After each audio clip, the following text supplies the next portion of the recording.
Ons eerste gas in die ateljee, is ons gas in die ateljee, ons het dan maar vroeër met iemand anders gesels, met Kobus Nel. Dis Marcel van der Walt, baie welkom Marcel. Môre man, môre. En ek moet sê, hierdie is groot, navorsingskoördineerder Global Resources Epicenter Against Trafficking, in die afkorting is great, en ons praat oor mensenhandel. So net voor ons nou by die ernstige dinge kom, agtergrond van jouself, net kortliks, waar kom jy vandaan, wat jy doen, waarin spesialiseer jy? Seker, ja, wel ek is heiliglik 'n lektor by UNISA se departement vir polisiepraktyk en dan daai waar net verwys is 'n internasionale projek waarmee ons betrokke is. Maar my agtergrond, ek was in die polisie, ek was by die Valke gewees en verantwoordelik vir die ondersoek van mensenhandel en georganiseerde misdaad. So ja, in 2011 by UNISA aangesluit en bly maar betrokke, jy weet, in die veld. So, het jy ooit geweet dat dit oor jou pad gaan kom, mensenhandel? Wel, ek het in 2002 was die eerste keer wat ek daarmee te doen gekry het. En wat interessant is, destyds in 2002 was mensenhandel nog op niemand se lippe nie. Jy weet, in 2000 was die Palermo Protocol, dis 'n internasionale instrument wat vir ons sê wat human trafficking is, wat mensenhandel is. En Suid-Afrika het eers in 2004 aan boord gekom en toe hierdie internasionale verantwoordelikhede onderteken om te sê ons sal hierdie ding adresseer. So toe ek in 2002 betrokke geraak het, ons nie geweet wat mensenhandel is nie, maar ek het dit toe al gesien, jy weet, ek daarmee te doen gehad, daarmee gewerk. En toe ek nou seker 2-3 jaar later nou gaan oplees en hierdie ding meer begin navors, toe besef ek maar, hierdie, jy weet, ek het al van tevore mee te doen gehad. So nie verwag dat ek, jy weet, in hierdie veld sou gewerk het. Maar ek moet ek sien jy doen ook gijslaar onderhandeling, dis heeltemal van die punt af, maar dis ook 'n interessante ding wat mense nie van weet nie, so ek dink amper is 'n praatjie op sy eie. Nou, as jy praat van jy was betrokke en jy het op hierdie goed afgekom. Was jy al, weet, direk, soos ek weet nou op die grenspos, het kinders van Malawi gekry. Jy weet, en dan slaan die realiteit jou, wat jy iewers op mense afkom. Was jy al, weet, is dit die realiteit wat jy al gesien het ook? Wel ja, ek dink as jy as 'n ondersoekbeampte, jy weet, moet ou maar partyke kreatief wees hoe jy hierdie goed ondersoek. So daar was van verskeie caps, so to speak, jy weet, hoedens wat 'n ou gedra het, jy weet, baie keer as 'n besigheidsman, waar jy met hierdie ouens onderhandel, of, so baie kere half, jy weet, half in die binnekring van hierdie ouens beweeg, en gesien hoe hierdie dinge plaasvind, en hoe die ouens dinge bespreek, hoe die goed georganiseer word. So dis belangrik om daai kennis dan te hê oor hoe jy die ding gaan ondersoek. Jy weet, ek weet ook, jy weet, dis wel gedokumenteer as een van die mees komplekse goede om te ondersoek. Jy weet, die media wys vir ons jy kan die ding in 'n uur se tyd ondersoek. Jy weet, veral as jy nou in ag neem die advertensies en al daai dingetjies, jy weet, kan jy dit in 'n uur se tyd doen in 'n episode, jy weet. Maar dit is 'n baie komplekse misdryf. Nou kyk, 'n mens dink amper mensenhandel en slawerny, dit kom net voor in geskiedenisboeke, maar dit is baie hedendaags ook. En ek weet op sosiale media, sodra 'n kind of iemand verlore raak, dan is dit die eerste ding wat deur 'n mens se kop gaan. Maar kom ons staan vinnig net vir 'n oomblik stil. Daar's blykbaar verskillende afdelings of industrieë van mensenhandel. Kan jy dalk vinnig uitbrei vir ons oor die industrie asseblief? Ja, die een wat die meeste gedokumenteer is seksuele uitbuiting of kommersiële seksuele uitbuiting. Jy weet, dit is nou waar geforseerde prostitusie. Jy weet, en ek dink die media speel baie op daardie ene van seksslawe, so to speak. Maar daar's ook dwangarbeid, dwanghuwelike, jy weet, ons praat van domestic servitude, waar huishulpe wat ingevoer word, baie kere van Lesotho af. Jy weet, dan kry jy van hulle wat dan werk 7 dae 'n week, 20 ure 'n dag, word baie kere nie betaal nie.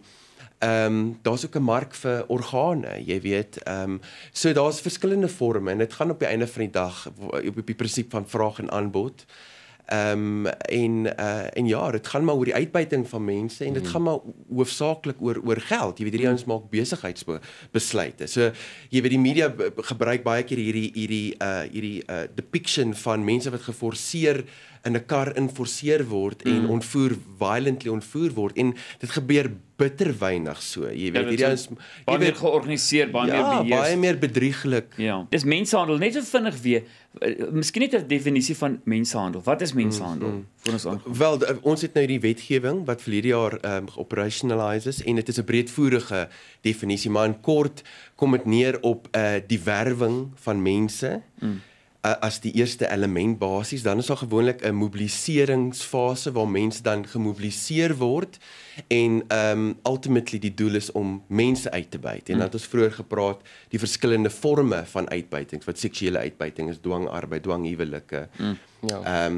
So ek weet selfs in 'n plek soos Dubai, is fantasties hoe hulle dit ontwikkel het, maar hoe hulle ook mense van China weet verskriklik haaglik dat bly nou ou dink hy kry 'n fantastiese job, daai kom daar en al wat hy doen, hy bou hierdie plek en hy kan nooit weer terug huis toe gaan en bly in 'n kamertjies. Maar nou ding wat nou vir my 'n bietjie skokkend is en ek dink dis die krag van die media. Is as mens dink aan renosterstropery. En daar's nou sien nou wat tussen 1000 2000 renosters 'n jaar wat nou in Afrika gestroop word. En in Suid-Afrika. Is daar geweldig sentiment, maar slawerny en slawehandel praat ons van oor die 30 miljoen mense 'n jaar. Hoekom het ons nie dieselfde sentiment nie? Dink jy dis die krag van die media, maar ek verstaan wat ek bedoel. Dis 'n baie groter probleem om te dink hier's 30 miljoen mense of meer as dit. En die media speel 'n ongelooflike belangrike rol. Jy weet dan sit ook baie problematies baie keer want jy het verskillende lense waarna jy na mensehandel kyk. So jy het jou feminism lens, jy het georganiseerde misdaad, jy het slawerny, jy het menseregte, verskillende lense, maar die media, ons het nou vroeër gepraat ook oor die hele issue van seksuele uitbuiting, waar die media daar hele sensasie kry omtrent dit. So jy het baie keer hierdie voorstellinge van blanke, mooi, aantreklike blanke vrouens en baie keer hierdie barcode op die nek en jy weet hierdie chains om die arm, hoe dit bitter weinig is hoe dit baie keer regtig gebeur, jy weet, ons praat van wanvoorstellinge eerder as wat geforseerde metodes gebruik word.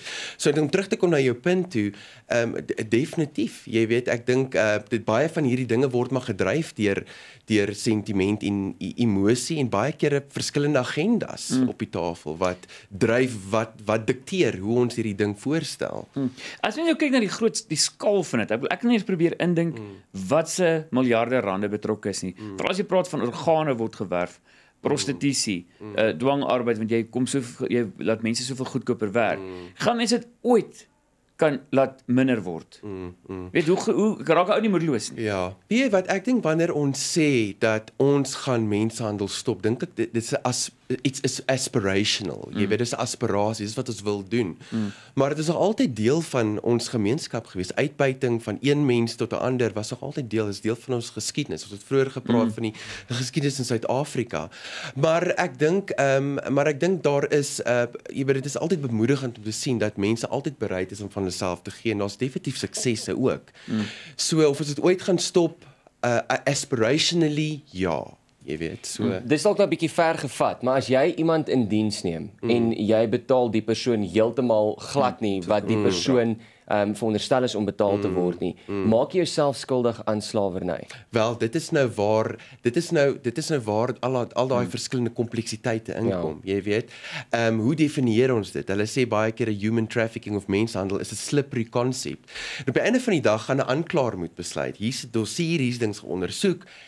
Jy weet, vervul dit die elemente van mensehandel. Maar op die einde van die dag, om jou vraag te beantwoord, as daar 'n wanvoorstelling is, as iemand uitgebuit word en as die betaling totaal en al disproporsioneel is tot dit wat die werk vereis. En dan ook vryheid van beweging is baie kere ook 'n element. So daar's verskillende kompleksiteite, maar ek sal vir jou wel kan sê daar's baie praktyke wat in Suid-Afrika plaasvind, veral in die arbeidssektor, wat definitief indien dit nie mensehandel is nie, grens dit baie duidelik aan mensehandel. Ja. Ek wil miskien iets sê wat ook totaal van pas kan klink, maar ek het 'n ruk terug, 'n paar jaar terug, het ek plaveisel laat lê en ek het klippe gekry by ons wat crashers doen. Jy weet, ek het 'n paar ouens gekry met help met die klippe en ek staan daar werk saam met 'n ou, hy kom ook klippe kry.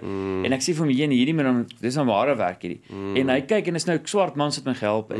En hy sê vir my, "Ja, maar dis mos maar gemaak vir harde werk." En ek was soos, jy sê wag so 'n bietjie, wie die hele Europa gebou.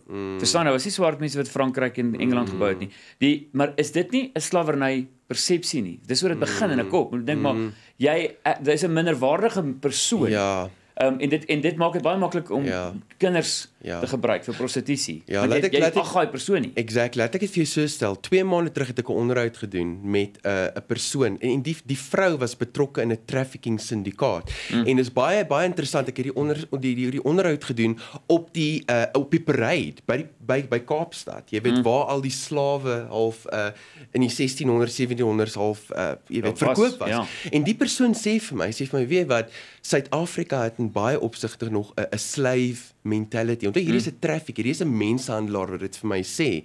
En hy sê of dit was 'n vrou geweest. Hy sê dit in die konteks van we harp on that. Ons by dit uit. Want en dit kom neer en ek dink op daai wat jy nou net gedeel het. Ek dink net die strukturele ongelykhede in Suid-Afrika. Ek dink mensenhandel word verdoesel in die huidige strukturele ongelykhede. So dit gebeur onder ons neuse, maar ons sien dit nie vir wat dit is nie, want ons is net ons aanvaar hom maar as ons met hom daai werk doen. Hoorie, as ons wil betrokke raak as 'n nommer, baie vinnig.